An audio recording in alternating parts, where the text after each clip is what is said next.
Hello. നാട്ടിൽ നിന്ന് വന്നു കഴിഞ്ഞാൽ 2-3 ദിവസത്തേക്ക് ഊണ് കഴിക്കാൻ ഒരു എക്സ്ട്രാ ഉന്മേഷമായിരിക്കും. കാരണം ഇഷ്ടപ്പെട്ട എല്ലാ സംഭവങ്ങളും പൊതിയായിട്ട് ഫ്രിഡ്ജിലും ഫ്രീസറിലും കിടക്കുന്നുണ്ട്. പോരാത്തതിന് ഹോം മെയ്ഡ് ഫുഡ് കുക്ക് ചെയ്യാതെ തന്നെ കഴിക്കാം. പിന്നെ കൂട്ടി കഴിക്കാൻ ഇങ്ങനെ കുറേ നോൺ വെജ് ഉണ്ടാവുമ്പോൾ കറിയായിട്ട് എനിക്ക് പരിപ്പ് കറിയോ അല്ലെങ്കിൽ രസം അല്ലെങ്കിൽ മോരുകറി, ഇതാണ് കേട്ടോ എനിക്ക് പൊതുവേ ഇഷ്ടം. പിന്നെയുള്ള വിഷമെന്ന് വെച്ചാൽ കൊണ്ടുവന്ന ഫ്രഷ് മുള്ളൻ്റെ ഉണക്കലുണ്ടായിരുന്നു.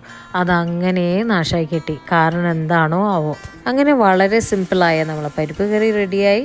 അതങ്ങനെ സെറ്റായി സൈഡിലേക്ക് വെച്ചു. ഇനി ഓരോരോ പൊതികളായിട്ട് തുറന്നു നോക്കുന്നതാണ് ഊഴം. ഫ്രിഡ്ജിലും ഫ്രീസറിലൊക്കെ ആയിട്ട് വെച്ചിരിക്കുന്ന പൊതികൾ ഓരോന്നായിട്ട് പുറത്തേക്ക് എടുത്തു. ബീഫ് എടുക്കണം എന്ന് ആദ്യം വിചാരിച്ചു. പിന്നെ വിചാരിച്ചു ഇനി അത് വീണ്ടും ഉള്ളിയൊക്കെ ഇട്ട് ഒന്ന് പുഴുങ്ങി വെച്ചതേ ഉള്ളൂ. അപ്പോൾ ഉള്ളിയൊക്കെ ഇട്ട് വീണ്ടും ഉണ്ടാക്കണ്ടേ. അപ്പോൾ അത് വിചാരിച്ചത് തിരിച്ച് ഫ്രീസറിലേക്ക് തന്നെ കയറി. പിന്നെ കടുക്ക എടുത്തു, അതൊന്ന് ചൂടാക്കി. പിന്നെ അതിനുശേഷം ലിവർ എടുത്തു.